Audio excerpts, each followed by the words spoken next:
the count of 3, give me your name. 1, 2, 3. John! Nice to meet you.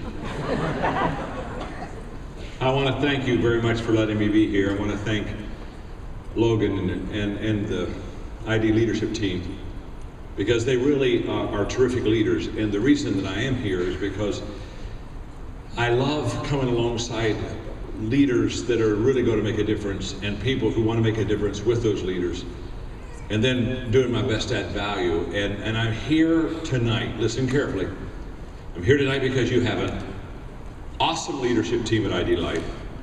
I'm here tonight because I believe you are an organization that truly can make a difference in your world. And I'm here tonight because I believe that if we do it together, we'll go farther than if we do it alone. Is that fair? So I want you to look at your neighbor, and I want you to say to them, you are truly amazing. You are truly amazing. Oh, messed up my video.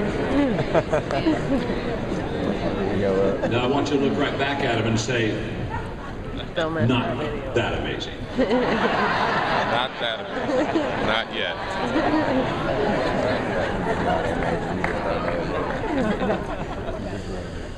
I'm so glad to be here, and I want to take advantage of the time that I have and utilize it for you. So let's get ready to learn. Are you ready to take notes? Are you ready to learn? Are you ready to grow? Yes. So look at your neighbor and say to them, you're going to learn something. Go ahead and tell them that. You're going to learn something. Look right back at them and say, and it's about time.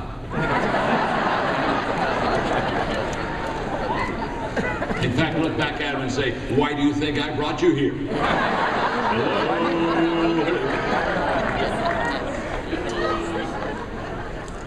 I want to talk to you about the DNA of an entrepreneur.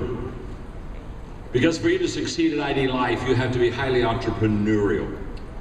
And there are certain things that people, just characteristics and DNA that they have that allow them to succeed in this kind of a business.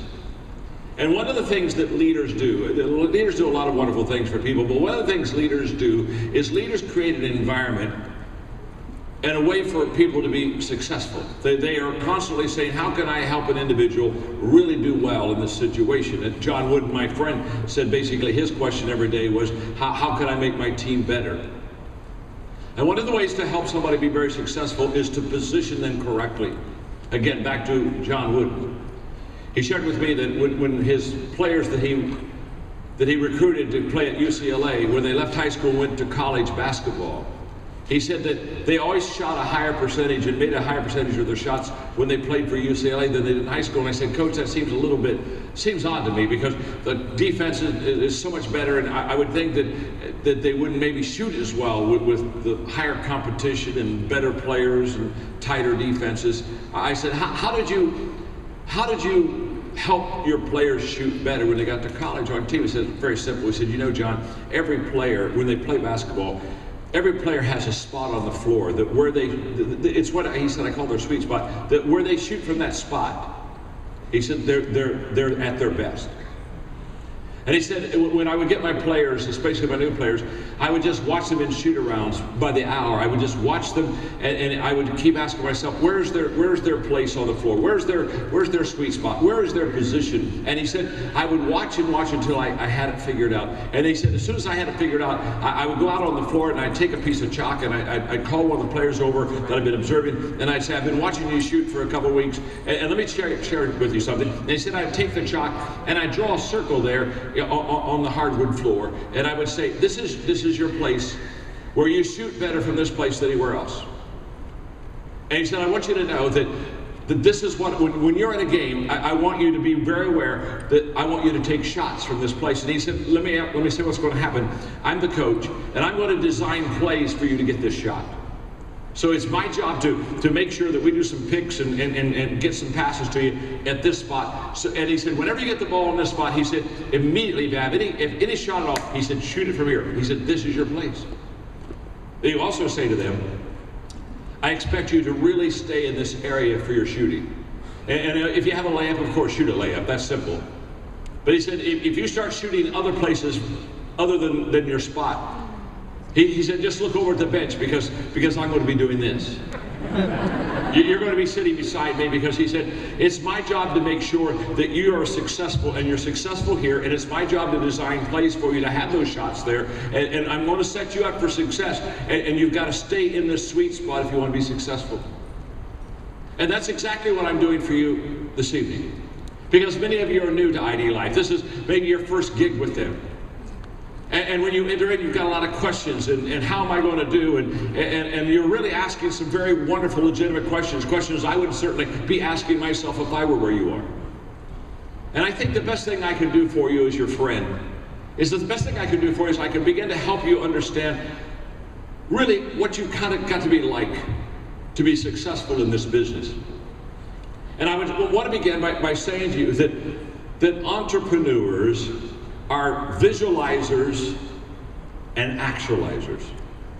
And you've got to put both of them together. In other words, when I talk about that you visualize, entrepreneurs have the ability to see opportunity. They do. They see it. They have the ability to sniff it out. They smell it. If they're within 3 blocks of opportunity, they're going toward it. They just have the ability to see opportunity, which is the visualizing part. But what is even more important is they not only see the opportunity, but they're actualizers. As soon as they see it, they are very quick to want to seize the opportunity. They see it and they seize it. They visualize it and they actualize it. And it's that gift that allows them to have that DNA of what I call, they are people that make things happen. Whenever I look to recruit somebody, whenever I look to have somebody on my team, and you're going to do a lot of recruiting, the first thing I look for when I recruit somebody is do they have the ability to make things happen? Because if you have the ability to make things happen, you'll always find your way. You'll always find your wings. And also, if you have the ability to make things happen, the odds are higher that you have the ability to help other people make things happen also. And so it's literally the foundation, it's the core of what an entrepreneur is. They visualize and they actualize, and they make things happen. I've been very fortunate in my 40-some plus years of leading. I've only had really 2 assistants, and my assistants really, truly run my life. When I say they run my life, they handle my finances, they handle my calendar, they basically handle everything. It's just the way I live my life. I really don't like to be encumbered with anything, so I basically, whoever my assistant is, they are like the St. Peter at the gate of heaven, okay? And that's just what they do. And I can remember the first one that I had when I was in San Diego. Her name was Barbara, and terrific potential, and I could see that I just could see that she had some very good gifts and could probably really help me. And we were probably going to be together, I don't know, a couple, 3 months, and I remember asking her to get a phone number for me of somebody I needed to call later, and so anyway, I'm at my desk working, and about 10, 15 minutes later, she comes in, and she said, John, she said, I'm so sorry, I know you asked me to do this, but I can't find the number. I said, oh, it's okay, Barbara. I said, here, grab a chair and sit down beside me. So she sat down beside me, and I said, since you can't get the number for me, I'll get the number for myself. And I want you to sit here and watch me do this.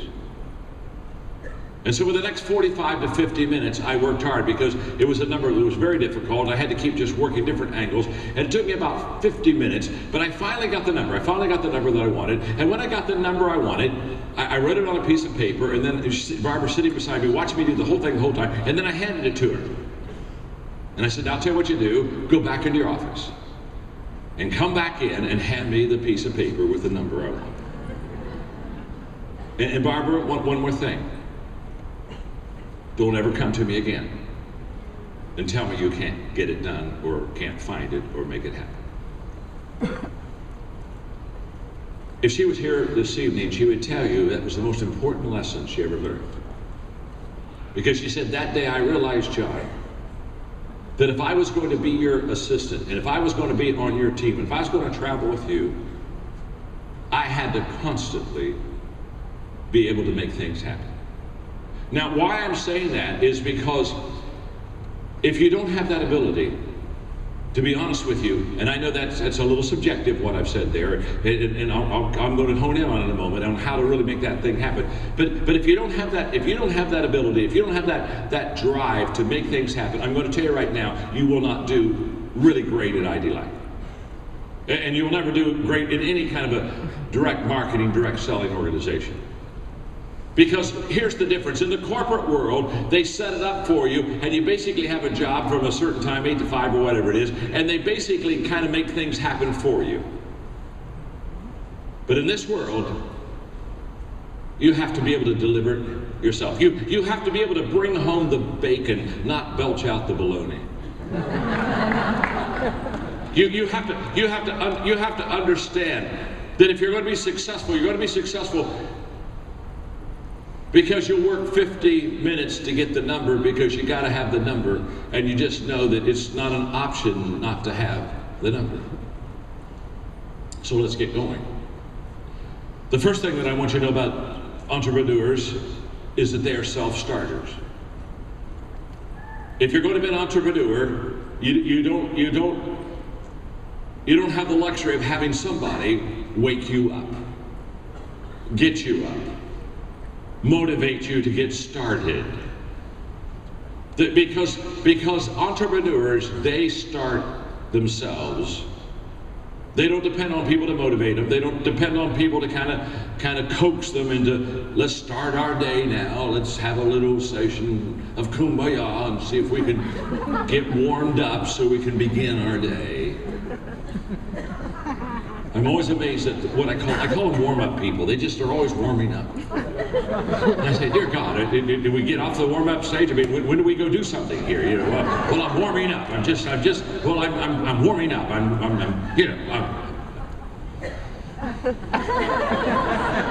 Now, here's the key of an entrepreneur. Let me tell you something. This is just so essential. This is so huge. Being first is more important than being fast. There is an amazing, amazing leverage you get in life if you're first. And first beats fast all the time. I was having dinner with Gail Devers. Gail Devers is the most decorated Olympic female track athlete in the history of America. Won medals in 4 different Olympics. Amazing lady. I was having dinner one night in Atlanta with her and her husband and her little 2-year-old daughter. In fact, what was amazing is while we were talking, she was literally trying out for the next Olympics, and she was running races against girls that were young enough to be her children. And so we had a wonderful dinner, and I thought I would have some fun with her at the end. She's a delightful lady. And I said, Gail, I've been thinking about this the entire session as well. We've had dinner. And I said, I just want you to know, because I know how amazing you are with your speed. And I've been thinking about this, and I just want to share with you that I think in a 100-yard race, if you and I had a 100-yard race, I said, I think I could win. And she looked at me and said, well, what do you mean? Well, I said, what I mean is if you and I race for 100 yards, I think I could win. I think I could beat you. And she looked at her husband and she said, did you hear what he said? I said, yeah, I heard that. And then what was really disgusting is she looked at my body. She looked at this Pillsbury doughboy. And she looked at and I could see, I mean, the competitiveness of this incredible prime athlete was starting to really peak, and I could see she was just about ready to take her heels off and take me out in front of the restaurant. And we were going to have at it. And I just got her on the edge. I mean, I just kept working her till she was just on the edge. And I said, Gail, let me explain something to you. It is true, I'm quite certain I can win a 100-yard race with you if you give me an 80-yard head start. Now let me just say something. It took me that whole evening to figure out the 80 yards. I so desperately wanted to say 70. And I wasn't sure I could do it. But I just knew this fat boy I could crawl that. It was in the can, baby. 20 was in the can. And when I looked at her and I said that to her, she started laughing. She says, well, sure. Of course you could win if you had an 80-yard head start. Here's the whole point. The fastest person never wins the race. Never has. It's the person who starts first. You have to understand the advantage of starting early. I've had a habit in my life of getting up and writing between 5:30 and 11:30 in the daytime. People say, well, John, how have you written over 80 books? It's very simple. I start early. I don't allow anybody to mess with my early time. I don't have breakfast times and meetings with people. For years, I've guarded that time, and I basically said, that's my time. That's where I write. That's where I think. That's where I get all of my leadership thoughts and my ideas. That's where I sit in my thinking chair, which is a whole different story. And because here's what I know. If I can get out fast, and if I can get out first, by the time everybody else gets up, the game's already over. It's already over. And I just want to say to you that if you're an entrepreneur, you just are purely self-motivated, and you understand the whole advantage you get of starting first. Entrepreneurs rise early and get started quickly. Number 2, successful entrepreneurs work harder than other people. What I love about an entrepreneur is they give up an 8-hour job in a company to the rest of their life, work 16 hours a day. It's incredible. Because they would rather work 16 hours a day for themselves and have the freedom that entrepreneur spirit gives than to work 8 hours a day for someone else. And they work harder. They work harder than others. My nephew Troy, Margaret and I, we kind of raised him a little bit. He was just a great kid, and he was a lot with us, and he's kind of like a son to me. And when he graduated from Eastern Kentucky University several years ago, I said, Troy, why don't you come out and live with Margaret and me for, I don't know, a couple, 3 years, and let me get you started. He was in business and finance. I said, I've got friends that own companies, and I said, let me get interviews for you, and let me just get you started. So he came out.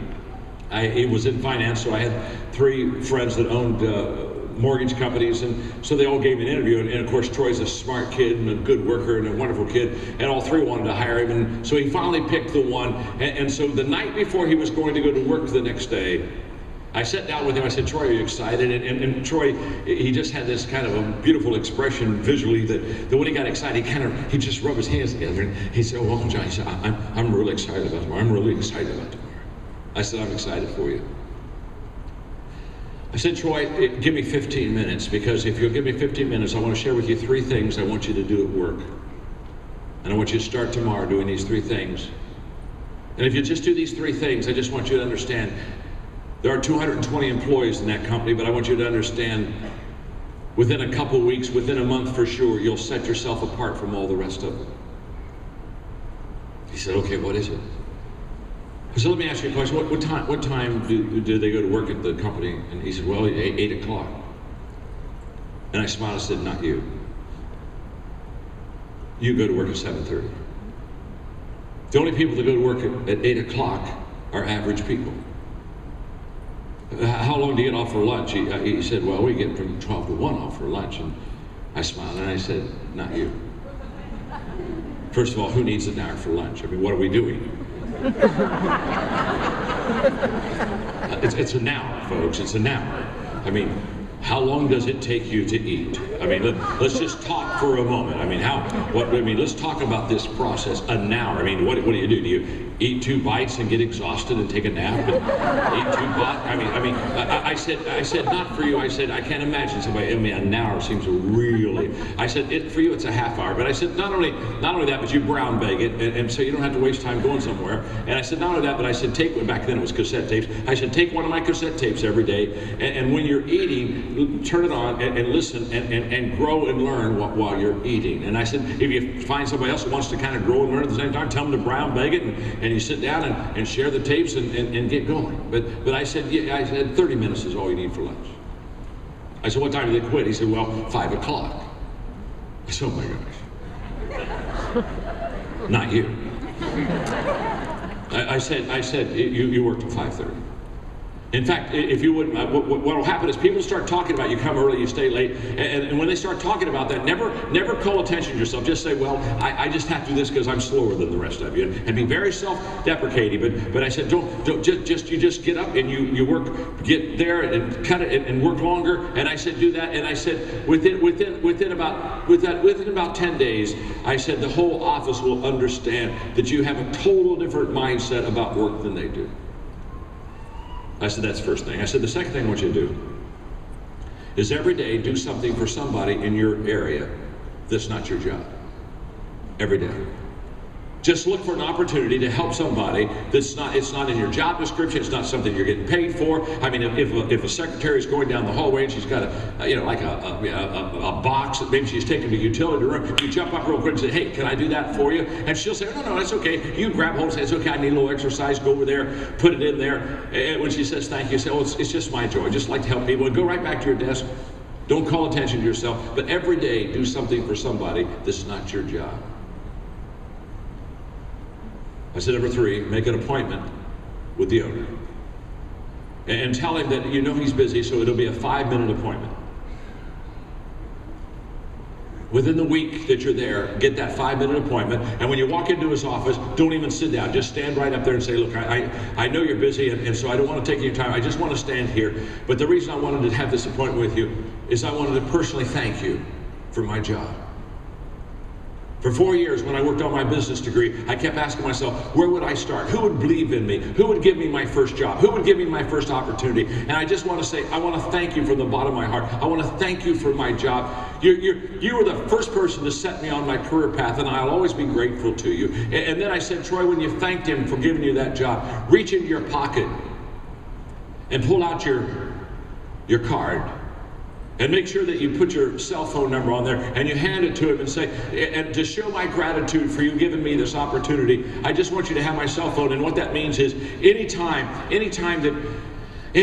need something done on the weekends, maybe, I don't know, maybe you need a couple desks moved around the office and you forgot to have them do it before everybody went home. I said, just call this number and I'll just come and I'll help you. And I never want to be paid for it. It's just, I just have to have some way to visually express to you how grateful I am that you gave me this job. I said, Troy, if you do those 3 things, within 1 year, you'll be in executive management position, you'll be making 6 figures. It's a fact, it's a slam dunk, it's a done deal. And he did those things. It was really within 6 months that he was a senior management position. And he was making 6 figures. Now listen to me very carefully. Everything I asked Troy to do, every one of you in this room can do. There's nothing that I'm a communicator. I'm not an educator. I have an education. My father was a college president, so I understand education. But I'm not an educator. I'm a communicator. An educator takes something simple and makes it complicated. You understand that? I've got 3 degrees. I understand all about that. In fact, if you're not confused, they're not happy. And a communicator takes something complicated and makes it simple. And I'm a communicator. I put all the cookies on the lower shelf so everybody can have some. Okay? Nothing's complicated about me. Nothing's hard to grasp. And everything that I shared with Troy McCullough that day is true of you. Do you see, the edge that I was giving him was not something that he had to be highly skilled or highly gifted or have some amazing, unbelievable opportunity. No. I just asked him to set him, because can I tell you something, folks? To succeed in this business, you've got to do more than average. And you've got to be better than average. And I'm amazed at how many people have fallen in love with average. And I don't understand why people are in love with average. Because can I tell you something? Average is average. And no matter how you slice it, you're in the middle of the pack. And you can't distinguish yourself if you're in the middle of the pack. And you can't make a lot of money if you're in the middle of the pack. And you can't provide opportunities for people if you're in the middle of the pack. And you can't add a lot of value to people in exchange for influence if you're in the average is average. Nobody ever gets turned on by average. This is simple. This is simple. I mean, you don't get turned on by average. I mean, you don't look at your spouse when you come home from work and say, "Oh, baby, I'm telling you, we worked hard. I'm just starving. I'll tell you what, let's do. Let's go out to an average restaurant." Wouldn't it be amazing if we could find an average restaurant and get some average food at an average table with an average waiter? Oh my God! I can barely wait.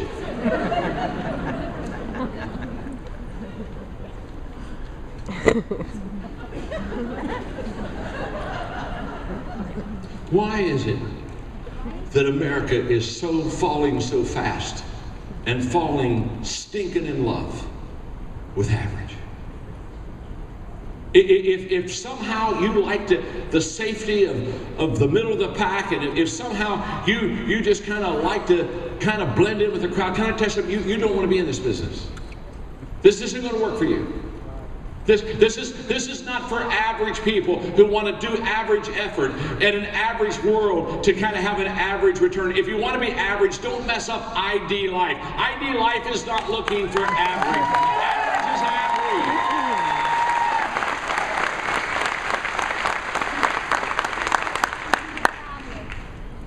You got it. Are you learning something? Look at your neighbor and say, "I'm learning something." Go ahead and tell them that.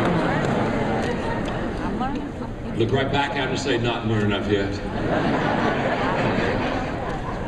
Number 3, the third thing I know about entrepreneurs is they have a strong desire to win. They have this unquenchable desire to be successful. And I'm telling you, they want to win. And they don't want to lose. And they don't want to win some and lose some. They want to win.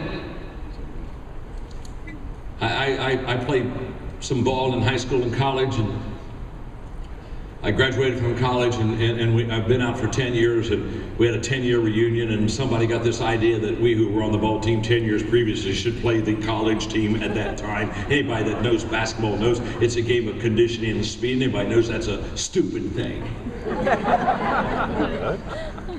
But we were there, and they said, "Let's go at it." And so I said, "Let's go at it. Let's play the game." And well, it's obvious. I mean, those kids are quick. They're in condition. We've been out for 10 years. I wasn't playing ball every day, and I looked at them, and as during the warm-ups, I just looked at them. I thought, "Oh my gosh, we were in deep weeds." And then I looked at the kid that I was going to guard, and he just was so quick. And I thought, okay, I hate to do this to him, but I have no choice. You understand, one of the great things about basketball is you're allowed 5 fouls. And since you're allowed 5 fouls, it means you should reach your potential. I don't know, why would you waste I mean, why would you not use a foul when you could maim somebody? And the other thing about the foul is, if you're going to foul them, foul them. And so this kid, his name was Mike, he came down the court, and good Lord, he faked left, he dribbled right, I fell over my own feet. I know he made a basket because as I was on the floor, I heard the crowd yell. And I thought, this is not going to work. This is not going to work. He's too fast for me. I've got to use my advantage, my weight advantage. Next time he did that move, I still couldn't catch up with him, but man, I just stuck the old leg right out there. He fell flat on his face, and foul number 1. And I thought that was a good one. Next time he came down the floor, he went up for a jump shot, and I thought, my gosh, if I just plucked his eyes out, that would be another thing. Boom, like that. And it was a terrible foul. He's rubbing his eyes, and he's trying to find him, putting a little Vaseline. I thought, well, he's a real sissy, I can tell you that. He's just a sissy. We were still in the first quarter, and this one was the straw that broke the camel's back. And the ball was loose, and he had gotten down on the floor just about like this. And he had the ball in his hands, and he was just about ready to get up. And I thought, I'd like to have that. And since he was quicker and faster and he already had the ball, I thought the only way I can do that is if I just jump on him. And I jumped on it and I just squashed him. He's a pancake and I'm on top of him and the ball squirts out in the sound of my arms. And now he has a temper problem. And he gets up and he said, what are you're fouling and you're playing way too hard. And he said, it's just a game. And I said, I know it. Then let me win.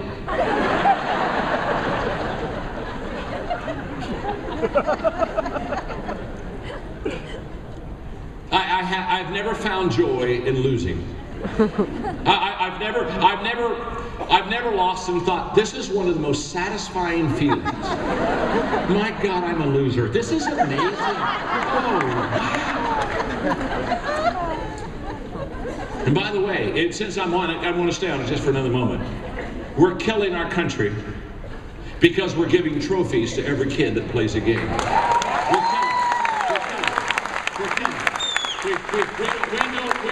We don't want to make Johnny feel bad since his team was 0-13.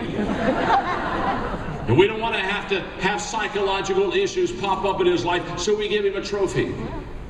Did he deserve the trophy? No. Did he earn the trophy? No. Did he work hard for the trophy? No. He's got a trophy. And all of a sudden we are raising kids who kind of think that if you just show up, you deserve a trophy. Can I tell you something? Showing up is not enough. You have got to, and we're raising a bunch of kids that are just pure lazy and have a sense of entitlement. And if you think at any time that IDLife is going to come alongside of you and give you a bunch of trophies for showing up, you're not going to get it. And I just want you to understand that you've just got to have a passion. And if you say, well, that's a little competitive for me, and I don't have to win to be happy. Well, I'm glad for you. It means you're psychologically sound. It also means you'll fail as an entrepreneur. Because entrepreneurs have a strong passion to win. Number 4, the fourth DNA of an entrepreneur is that they have a bias for action. Entrepreneurs want to talk less and do more. Now we all know these people who love to have meetings. I mean, I just run to people and I said, what do you do for a living? And basically, they have meetings. They just sit and meet. And entrepreneurs, they just, while everybody else is meeting, they're saying, my gosh, can't we go do something?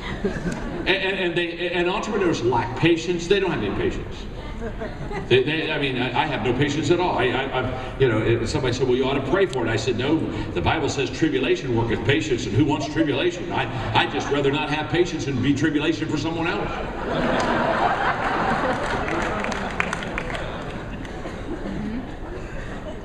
Now, the drawback of that bias for action, though, let me just say there's an Achilles heel to that, and the Achilles heel for that bias for action is very simple. If you have a bias for action, and you have an impatience about you, there's a tendency for you to want to go it alone and not build a good team. And I know that for a fact because that's exactly what happened to me. I started off as a pastor. For 25 years I was a pastor, and I went to my first church. And you got to understand, it's just a little church, a little country church in southern Indiana, in a farming community, bunch of farmers.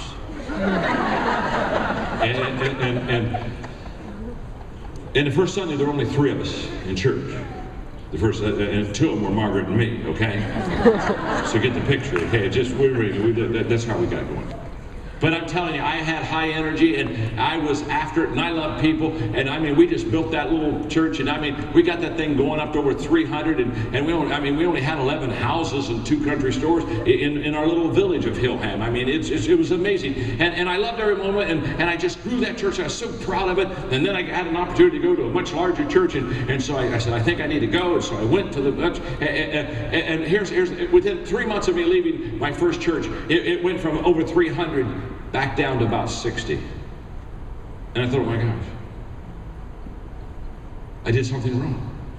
Well, what I did wrong, I was young, I was inexperienced, I didn't know. I didn't equip anybody, I didn't train anybody, I didn't develop anybody, didn't develop a team. Hey, everything was, they just thought I was like Mr. Superman, and they just want to go around and they just applaud and say, oh, he's amazing, he's amazing, oh my God, he's amazing, he's amazing. And as soon as amazing left, everything fell apart. It wasn't amazing anymore.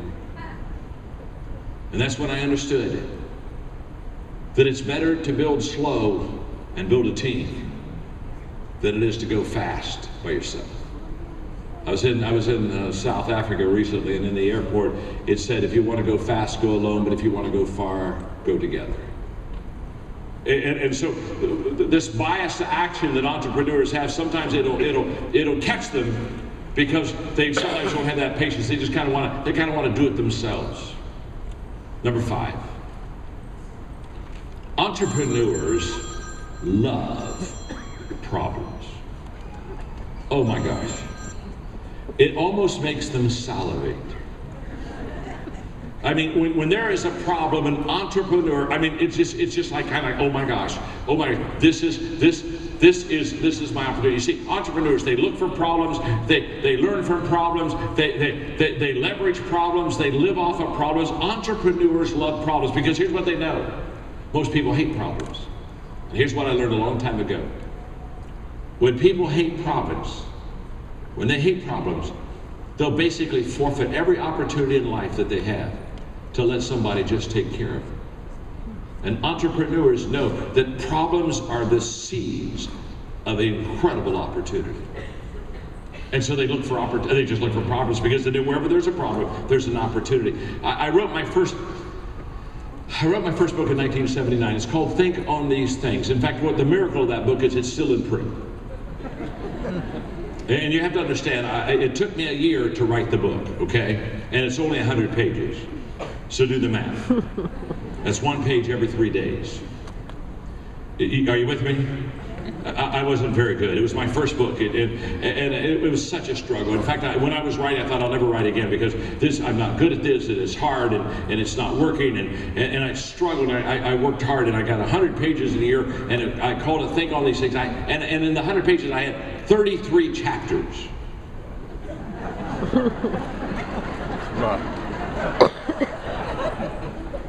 Do the math.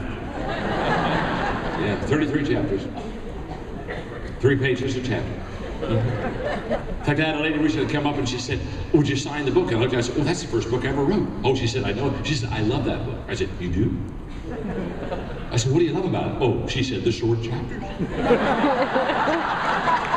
She said, I just love the short chapters. She said, can I ask you a question? How did you think in your first book of doing short chapters? She said, I just love that idea. She said, how did you think? I said, lady, it was my first book. You don't understand. I ran out of gas. Three pages were like, that was a stretch. In fact, in that book, some of those chapters are 2 pages too long. I was just working, sweating, stretching, just pulling that little baby out there. But I have a chapter, this was 1979. I have a chapter called What is a Problem? And I loved writing that chapter. And I still believe it's true. You see, if you took the word problem and took each letter, the letter P stands for the fact that the greatest predictor of your life, whether it's success or failure, will be the problems that you have in your life. Because problems don't allow you to be passive. And you either have to do something positive and fix it, or you do something negative and it fixes you. So problems are predictors, and the letter R stands for the fact that they're reminders. Every problem basically tells me and reminds me every day that life is tough. Life is not designed to be easy. Life is not designed to go my way. Life is tough. It's uphill. Paul Harvey said, you can tell you're on the road to success. It's uphill all the way. Problems are reminders to me that life is tough. The letter O means that they're opportunities. Everything that happens good in your life, every medicine that you take that helps you with your body was because somebody had a problem. Every good thing that you and I have is a result of somebody having a problem and somebody saying, I think this problem could be an opportunity. The letter B is the fact that problems are blessings. And what I mean by that is the fact that I have learned 10 to 1 more in my problems than I have learned in my successes. I found out that when people are successful, by and large, they don't learn much. Success has a way of kind of numbing our mind and letting us just celebrate and not really kind of look into this and say, what could I have done better? But when we have problems, all of a sudden it catches our attention. And they're blessings. I can tell you right now, so the greatest blessings I've had in my life is because I had some, what I thought at times were insurmountable problems. The letter L stands for the fact that problems are lessons. Every problem has something to teach you. The question is not, does it have something to teach you? The question is, will you learn what it has to teach? Because when people have problems, their tendency is they want to leave their problems instead of learn from their problems. The letter E stands for the fact that problems are everywhere. I love that. I got problems, you got problems, all God's children got problems. Listen to me, they're everywhere. Don't ever think that, my gosh, I'm unique, I've got more problems than someone else. No, you don't. We all got problems. Every day I have problems. I never have a problem-free day. Is there anybody here that has a problem-free day? I never have a day where I just get up and say, oh my gosh, all day long, everything just came my way. It's just amazing. If you feel that way, you're on drugs.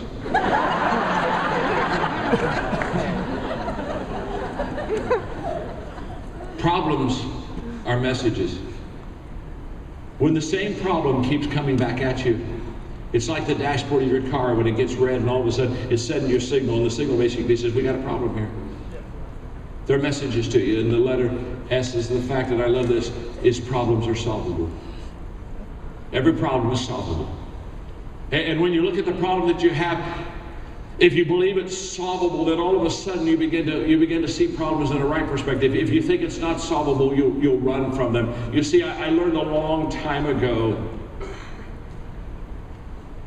that if you have an abundance mindset, you'll stay creative. But if you have a scarcity mindset, you cut off creativity in your life.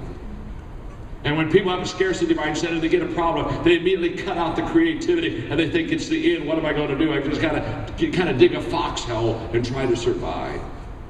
Number 6.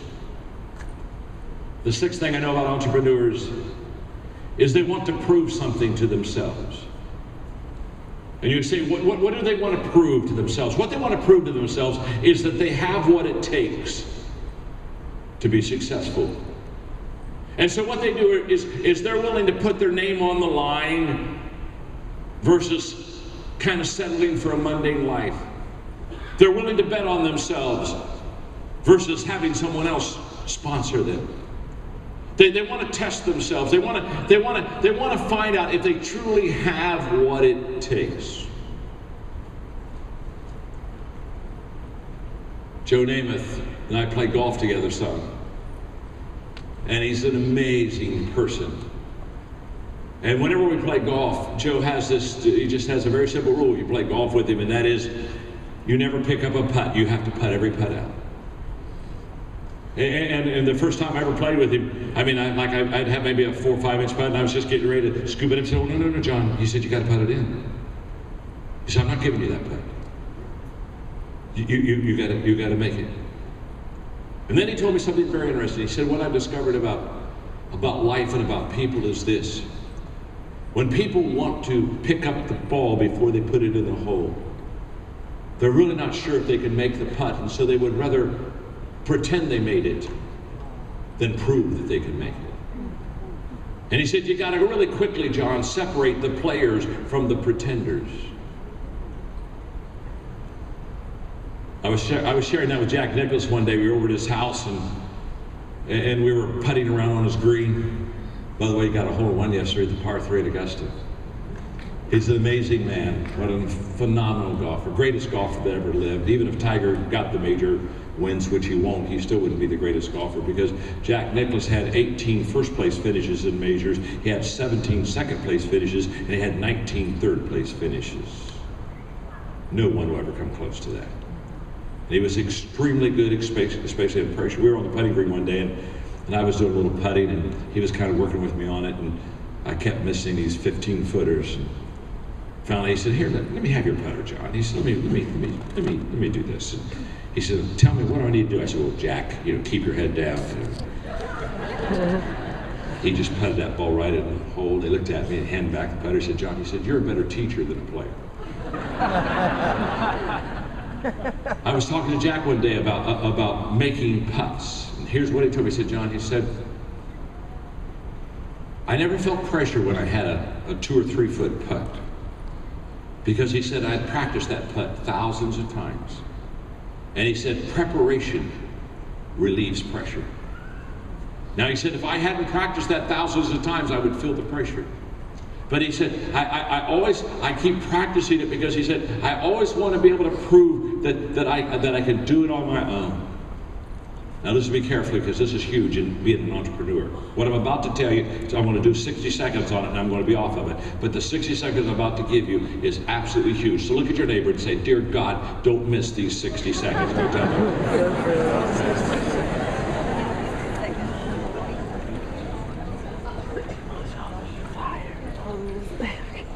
One of the keys to success is confidence. And there is a world of difference between I think and I know. Listen to me carefully. A world of difference between I think and I know. And the people who know are people that are constantly proving to themselves that they have the goods. They are constantly betting on themselves. They are constantly willing to make that 3-foot putt. And you know why they have such confidence? You know why they have such conviction in their life? Do you know why they lead with such moral authority? They lead with it because they already have done it time and time and time again, and they know. It's not that they're not into theory, they're not into I think, it could be, my gosh, do you think it's possible? Wow, wouldn't it be wonderful? No. They know, and they know because they have proven themselves. And listen to me, no one can do that for you but you. You have got to prove to yourself that you've got the goods.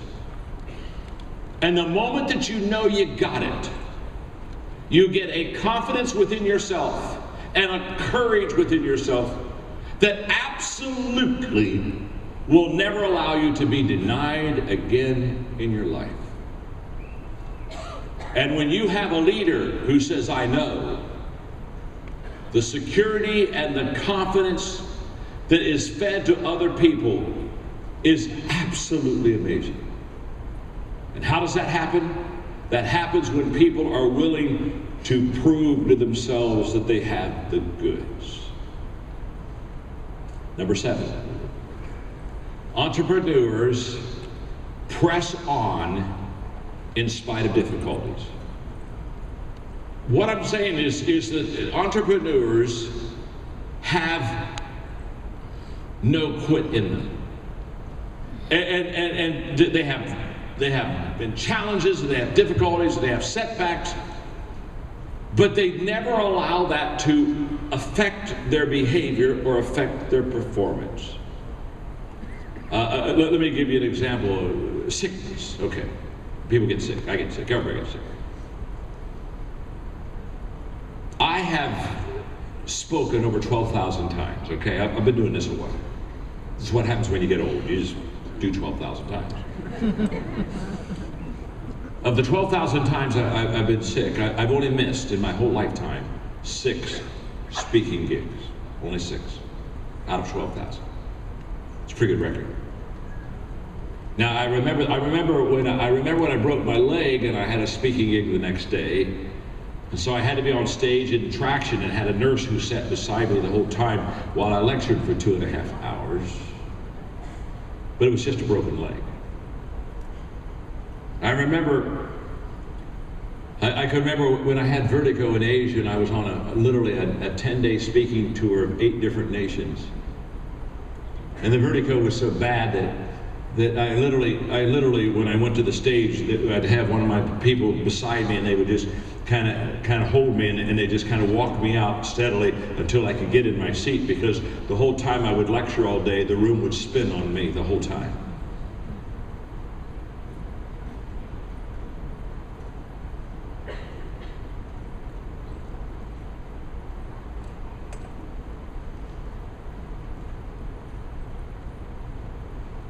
You cannot give in to your emotions as far as how do I feel.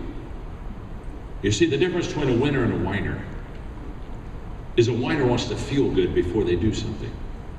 And a winner does something so they can feel good. And there's a world of difference between those two. There's a world difference between those two. And I always feel like, well, I just, you know what, I'm going to do this. I know I need to get going. I know, but oh, I'm just waiting.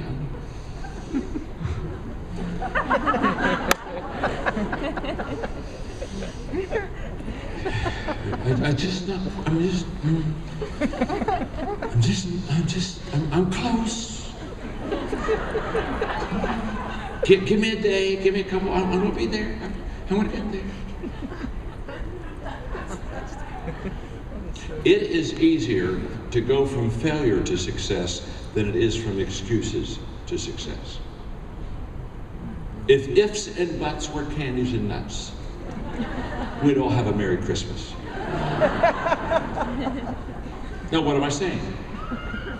You have to understand, to be successful, you don't check in every day with how do I feel. You don't every day say, well, let me see if I can kind of warm up. Just do it. Just do it. I had a guy on my staff, my gosh. His name was Dan. And this is when I was pastoring, and he was my youth guy. And I just noticed in the first year he was with me that he averaged one Sunday a month not showing up. And I don't want to be dogmatic, but Sunday's kind of an important day.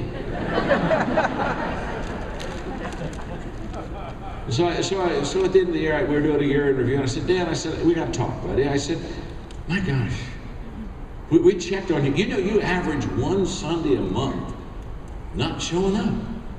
He said, I know. He said, John, it's been a rough year. He said, you know, I just get sick. And wow, Sunday morning comes around, I said, man, I don't feel very good. And he said,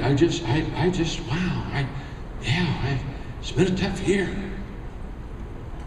Well, that's not going to help you. My name's John, I'll be for you. Let me explain something to you, Dan. If you miss any Sunday this year, I'm going to fire you. Period. That's the day I realized and understood I had the gift of healing. Now,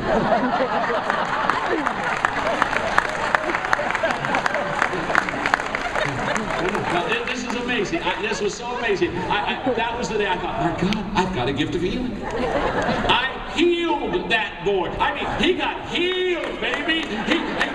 He didn't miss a Sunday the whole year. I thought I'm going to get a tent and a white handkerchief, and I'm going to go around and heal. I'm going to heal the world. I found out how to heal people. You're fired.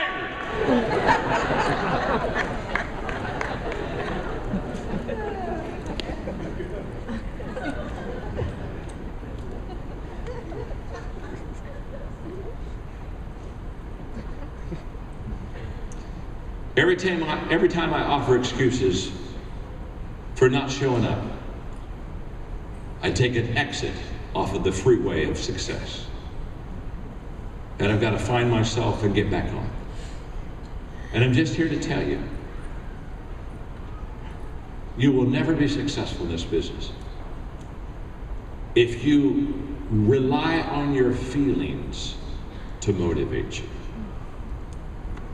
Number 8. How are we doing tonight? Are we learning something? Okay. I only have 17 more points. 2 more. Number 8, entrepreneurs value opportunity more than security. They really love the prospects, the risk, the edge of this is a possibility, and I know that I'm investing here, and I know that there's no guarantee and there's no tenure as far as security here, but I just think that this is worth taking a shot at. I think they just value opportunity more than they do security. I have a whole teaching, and I won't get into it tonight, but I have whole teaching on trade-offs. So let me explain to you what a trade-off is. Every time you have an opportunity to do something that will improve your life, you have to give something up. The way I say it is you have to give up to go up. No one ever climbed a great mountain because they carried all the stuff with them. The higher you go, the less you can carry. And so you've got to, every time you get to this critical decision, you've got to say, okay, if I'm going to go forward, what am I going to give? I've got to give up something to go up. And one of the things entrepreneurs do is they very quickly give up security for opportunity. It's a huge one for them. I've made 7 major moves in my life. 7 major career decisions that were pretty major. And in 5 of the 7, I lost money. I mean, I just lost. In other words, where I was going to make less than what I was making. And there have been a couple of times when I say I lost money, I mean I'm talking about millions of dollars. I mean it was. I mean the trade-off wasn't like, wow, I could lose $10,000 this year. No, I could lose $2 million on this one. 5 of the 7. And the reason I made that is because I understand that I would rather have opportunity than security. If you want security in your life, you do not want to be part of this business. If you've got to have kind of a wage and you've got to have a kind of an office and you've got to have kind of some guarantees, you're not going to be in this business. You have to understand that you're going to give a lot of that up for an amazing amount of opportunity. When I hire people, one of the things I want to look at in our businesses and companies is I want to make sure that person is willing to put some skin in the game. Come on, put your name on the line here. How much are you willing to risk to have this opportunity? I know that people say, well, I want you to bet on me. I'm not going to bet on you until you bet on you. You've got to bet on you first. Why would I bet on you when you won't even bet on you? If you don't bet on yourself, you're already saying I can't win. Why would I then throw my money at somebody's going to lose? Again, I've grown up in the educational world. And I mean, when I think of professors wanting tenure, dear God, the only person that wants tenure is a person that probably can't produce. Producers don't say, could I have tenure? Producers say, let me have it. They understand that there are trade-offs that you're going to have to make. And in my life, I've made trade-offs. I made a huge trade-off 3 years ago at 65. I'm 68 now, but at 65 when I started a coaching company. I mean, I had to ask myself a question: am I going to certify people that I don't know, and they're going to go through training, and we're going to teach them? But if I've worked hard for 65 years to make this a great name, and what happens if I get some coach that's a real screw up? And what am I going to do with that? And I had to weigh that thing out. And then I finally realized that, no, I'm going to take the risk. I'm going to believe in people. I'm going to take the risk of people. And you say, well, John, did you get a screw up? Yeah, we've got some screw ups. But can I tell you something? I knew that I had to take a risk to develop the army that I wanted, the tribe that I wanted, that would be able to take the stuff that I'm wanting to do and I'm passionate about and get it out to the places I want to get out. And so I said, I'm willing to take that risk. And all I'm just saying to you is very simple. You've got to get out on the limb. That's where the fruit is. Quit hugging the tree trunk. Just rotten fruit are at that bottom. And you just got to understand that you're going to have to make trade-offs. I've never in my life made a decision based on money. I've made a lot of decisions based on opportunity. I've made a lot of decisions based on how I can add value to people. I've made a lot of decisions based upon my passion. But I don't make many decisions. I learned a long time ago that if you'll just be true to yourself and you'll make these other trade-offs, the money comes. So don't worry. The money is a byproduct of all this stuff. And number 9, there's one more that I want to give you, and that is that entrepreneurs, they stay creative when others quit.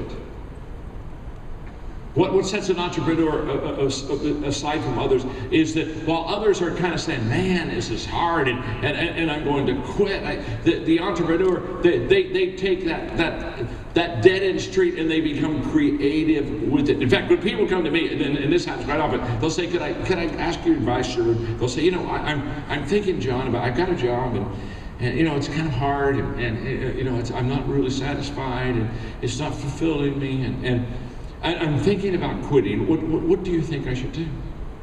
Oh, I said, I think you ought to quit. What do you mean?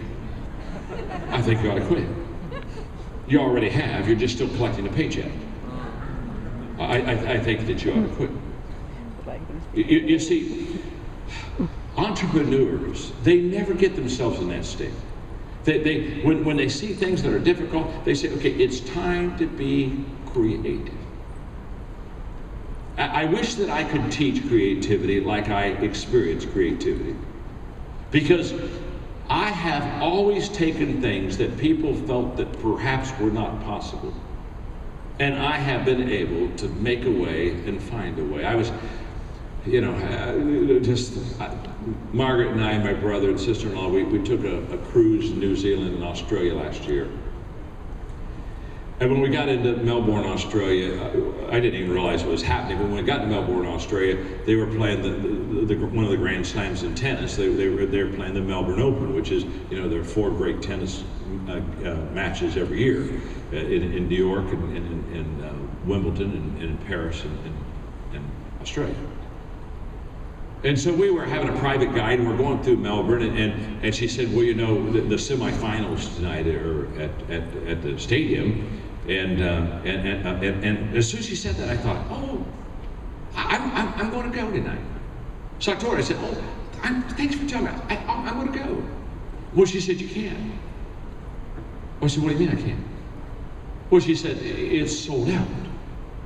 She said, this tournament is sold out for years. She said they've had season tickets in the families for 20, 30 years. She said there are not tickets available. They're sold out. Oh, I said, that's okay. I think I'll go anyway. And she looked at me and said, I don't think you understand. There are not tickets for sale. I said, I understand. But I'm not here every year to go to this tournament, and I'd like to go I would like to go. I went to the U.S. Open a few years ago, and that was good up in New York, and I've done a lot of stuff for the Tennis Association, so I sat in the president's box, and that was kind of fun. I said, I think I want to go.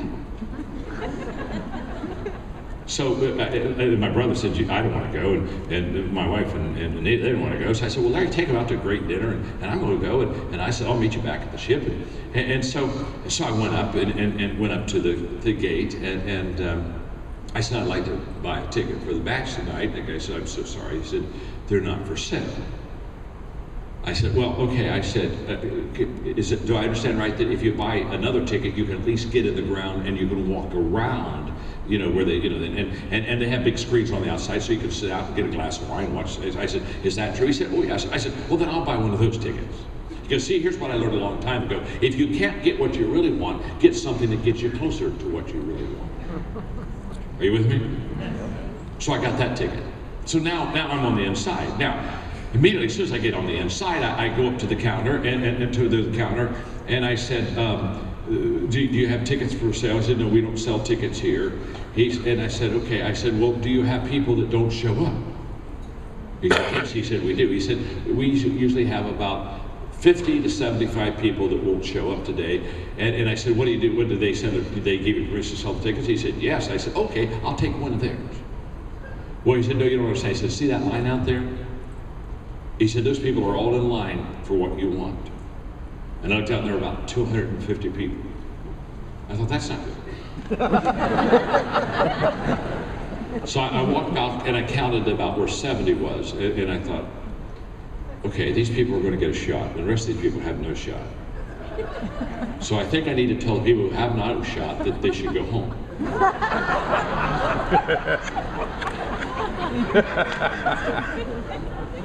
And so I told them, I said, beyond 70, you don't have a shot. And I talked about half of them into going home. The other half, they said, well, we'll take our chances. And I thought, ooh, I didn't get enough to go home. So I thought, well, the only thing I know to do is I've got to go to the front of the line now and talk to the people at the front line. So I went to the front line and I introduced myself and I said, you know, I really want to go to the match tonight. And I said, would you mind, because you're going to get a shot at this, I said, would you mind getting me a ticket? I said, I'll double whatever the price is. I'll pay double the price, because I said, so I'll kind of, would you mind? And I got rejected for 17 times. And on the 18th person, they said, yeah, I'll do that for you. So I said, that's good, okay. So I kind of established my relationship with them. And then I thought, okay, now while I'm doing that, I need to have other avenues, because when you're creative, you got to understand, you can't only have one road. One road may not get you there. So you got to get others set up. You with me? So I went to the ushers, and I made friends with one of the ushers. I explained to him that, you know, when the match starts, after the first set, if there is a seat that's still open, if I just stood here, would you just kind of come and get me, and I'll give you $100. Would you just let me? Could I just have that seat? I said, let's wait a whole set, because we don't want to take somebody's seat from them. But after a set, if they're not there, they should get the seat. You understand that? And I'd be rewarded to somebody that is there. And so then I got an usher say, okay, then he would help me. So you see what I'm doing? I'm lining them up. So I thought, well, what I need now to do is go find people that would be willing to sell their tickets that have tickets. And so I'll go get some scalpers, and so I started, you know, asking people for tickets, and then very quickly they brought the law enforcement officer. They're just a little legalistic down there, and he said they didn't do that in Australia, and that if I did that again, I'd have to go to jail. And I said, well, that will keep me from watching the match. So that's not something that I would want to do. And then I did what most people do when it's kind of getting tough. I thought, you know what I could do? I could stay on the outside, sit here at one of these nice tables, get me a glass of wine, and I could watch it on the outside, and I could tweet all my friends, and I could say, I'm at the match, and I'm watching it. And there was something about that just didn't seem quite right. So I said, no, I'm not going to do that. Now, to make the long story short, in fact, I had a wonderful friend, Nabi Saleh, down there, who is the owner and founder of Gloria Jean's Coffee. Very wonderful friend, very wealthy, and I knew he had season tickets, and so I thought, well, I'll call Nabi just in case he's not going. And I called, and I said, Nabi, how you doing? He said, well, great. He said, I got my whole family at the at the tournament tonight. He said, we're so excited, you know, and so I could tell you all he was there. And I said, I just touched base, and I hung up with her that we're not going there. And he asked me, I said, well, I'm going to try to get in. He said, well, John, he said, you understand? I know, they were told me, I got it. I am standing there, and I watch a lady pass 100 people, and I'm just fixed on it, and she's coming directly at me. And she got right to me, and she said, would you like to buy a ticket? I have to go home. And I said, yes. I said, I'll give you, what do you want? I'll give you 2 or 3 times the value of that ticket. I'd love to. But she said, no, she said, I just want you to pay me the price for the ticket. I don't want anything. I said, let me double it. Let me give you, no, and she insisted I just take the ticket for her face value. And so I took it. And I walked in, and when I walked in, they told me I just could keep going down to where the court was. And so I went down, and I was 10 rows from center court. And I sat down.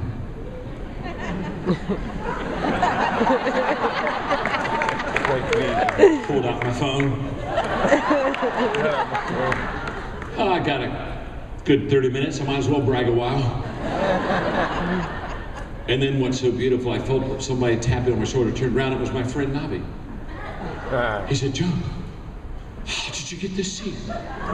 He said, we've had these tickets for 30 years, the family. He said, we're sitting right over there. And he was sitting in the same section just across the court from me. He said, we looked over and they said, he got in here.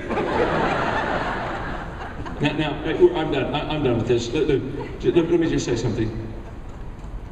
Your success in life will not be determined about the opportunities and the doors that are open to you. Your success in life will be determined by how you handle the doors that aren't open. Some of the greatest doors of opportunity that you need to walk through have locks on them. And you got to go unlock that sucker. It's not like going to the grocery store where the windows just go open. Oh my God.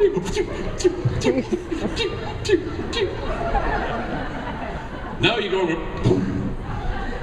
That sucker didn't open. I've got to unlock that. Listen, here's the question.